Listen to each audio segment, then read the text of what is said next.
Hello friends, welcome back to my YouTube channel. I'm Brittany. If you've been following me on my other social media platforms such as Instagram, you will already know that I have added some additional space to my sword school. I've been talking about it for a little while on Instagram, and everybody there has been extremely supportive and just wonderful, absolutely wonderful. So first of all, thank you so much for all of your words of encouragement, your kindness, and your support. Lots of folks have reached out to ask me questions about how I got to this point where I can run a sword school and what it took to actually get there. So those are some of the things I'm going to talk about.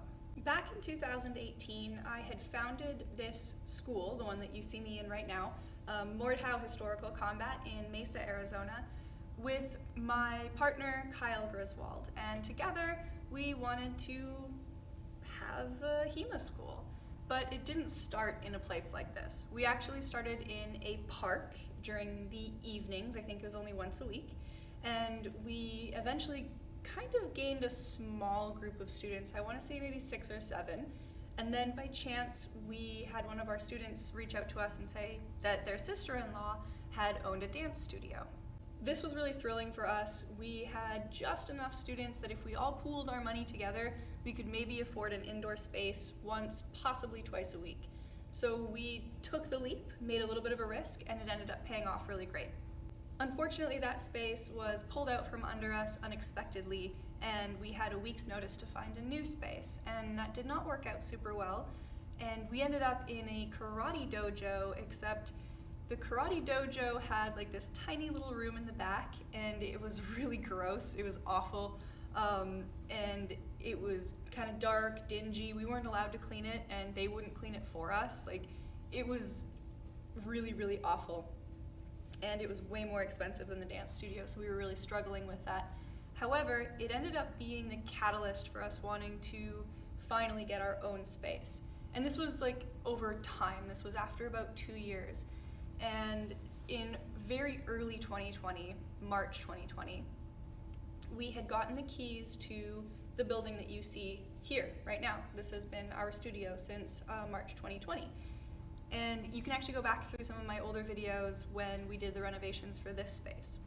Another 2 years have gone by. It is now March 2022, and we had the opportunity, totally by chance and a little bit of luck, that the space next door, literally on the other side of this wall, was available. And we had approached our landlord and asked about it, and the price that he gave us at first was so far out of our budget, like just enormously out of our budget. So we rejected that offer, and not rudely, we were just really upfront with him. We were like, hey, that's more than we can afford, but thank you so much for taking the time to let us view the building. And we never really thought anything of it. A couple months had gone by, and our landlord had reached out again saying that we were really good tenants. He liked working with us. The rest of the plaza, because we're in like a strip mall, was filled up, and that the space next door was the only space left.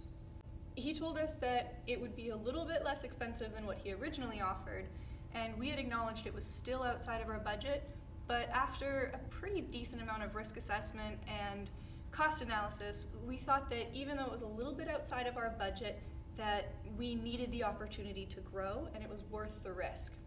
The last few months have been really crazy for growth, and other HEMA schools that I've talked to have expressed similar experiences. We realized that we were having a hard time with student retention because people would show up to classes, they'd be way too busy, they weren't getting the intimate instruction that they were hoping for. There was just way too many people, it was very crowded, and so we weren't able to really grow anymore. We would gain new people, but also lose people that had been around for a couple of months because they just weren't getting the instruction that they wanted in such a tight and cramped space. So when our landlord approached us again with the second offer, even though it was out of our price range, we were really aware that we had to expand in order to accommodate any new growth, and that's pretty much why we decided to take such a big risk financially and take the space next door. I really just want to show you what it is, so let's go take a look.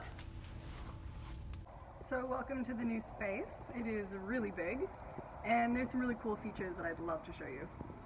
One of the weird things that we have are these double doors. They are automatic, like grocery store style.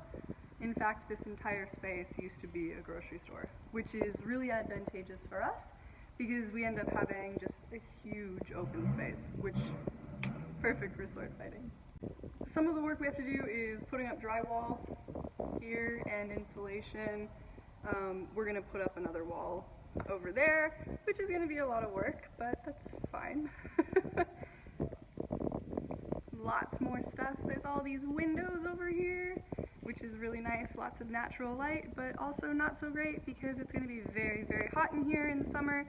So we're probably gonna put vinyl on those and hopefully get some UV protection. There's some ceiling tiles missing up here, but that's fine. Those are not too expensive. We'll get some new ones up there. But right now they are not in the ceiling so that we could do some minor electrical work and get some stuff rewired. I'm actually a little bit worried about those double doors because they are going to be very expensive and their constant opening and closing will let a lot of cooling out, which is not ideal at all. So other than all the work that is needed, I am so excited for this space. It's really amazing to look at where I started in 2018 and how much everything has grown, the community that's been built up around this space, and the people I've met online and in person have just, some of them having become like family, some of my best friends in the entire world. So I'm very grateful, I'm very blessed, and thank you so much everyone for all of this love and the support and the well wishes that you've been sending. It really means a lot. With that said, thank you so much for watching. Of course, if you ever have questions or you want to know more about running a sword school or any of the renovations, you know where to find me. And maybe one day you'll find yourself here and sword fighting with me.